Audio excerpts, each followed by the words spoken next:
ప్రతి ఉదయం దేవుని వాగ్దానం అనే కార్యక్రమానికి ప్రేమతో మిమ్మల్ని ఆహ్వానిస్తుంటున్నాను. ఈ ఉదయకాల సమయంలో దేవుడు మన కొరకు ఏర్పాటు చేసినటువంటి వాక్యభాగము అపోస్తలుడైన పౌలు ఫిలిప్పీలకు రాసినటువంటి పత్రిక 4వ అధ్యాయము 7వ వచనాన్ని ధ్యానించుకుందాం. అపోస్తలుడైన పౌలు ఫిలిప్పీలకు రాసినటువంటి పత్రిక 4వ అధ్యాయము 7వ వచనాన్ని ధ్యానించుకుందాం.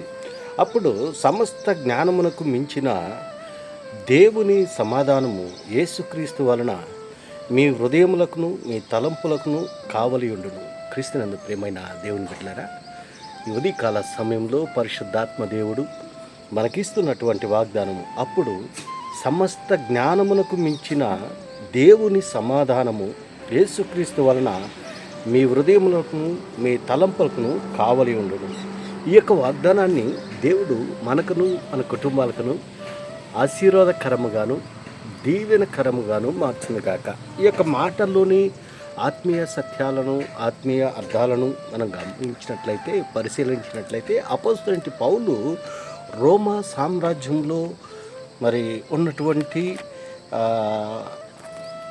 మాసిడోనియా ప్రాంతంలో పౌలు మొదటిసారిగా పౌలు స్థాపించినటువంటి తొలి సంఘమైనటువంటి ఈ ఫిలిప్పు సంఘం. ఈ సంఘంకి పౌలు ఈ యొక్క పత్రిక రాస్తూ ఉంటున్నాడు.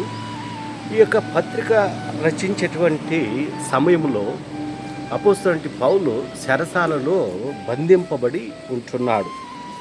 మరోవైపు అతని పట్ల సంఘములో వ్యతిరేకత, మరి ఫిలిప్పు సంఘములో అబద్ధ బోధ ప్రబలమైనటువంటి సందర్భము.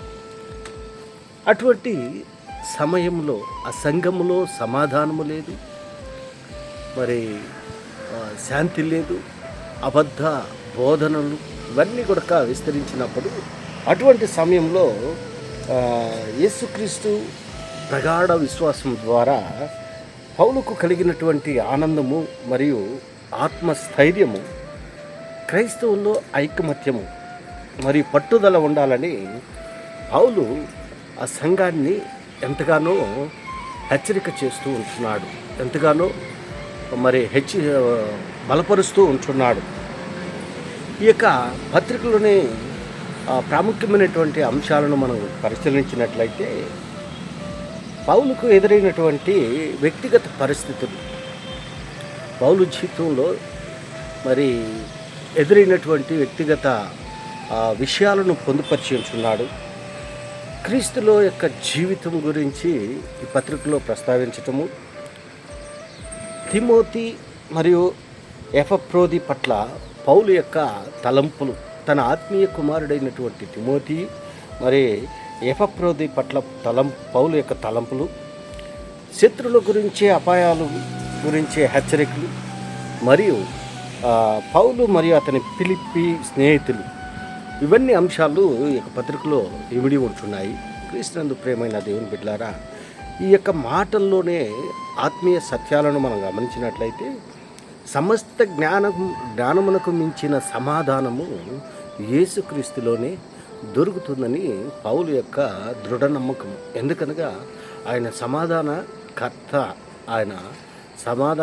అని, అధిపతి అని ఆయనకు పేరు పెట్టబడి ఉంటుంది. ఆయనలోనే సమాధానం. ఈ లోకంలో సమాధానం లేదు, మరి సమాజంలో సమాధానం లేదు, కానీ దేవునిలో మాత్రమే సమాధానము దొరుకుతుందని పౌలు విశ్వసించాడు. అదే విషయాన్ని ఆ ఫిలిప్పీ సంఘంలో ఉన్నటువంటి విశ్వాసులకి తెలియపరుస్తూ ఉంటున్నాడు.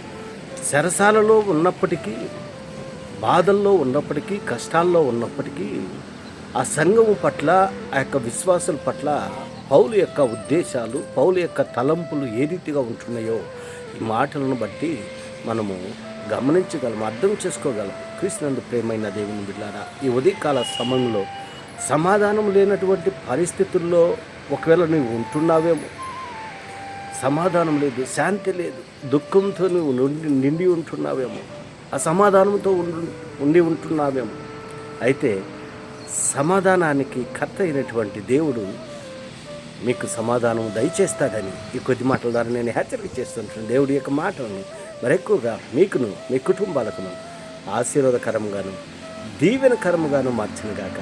ఆమేన్.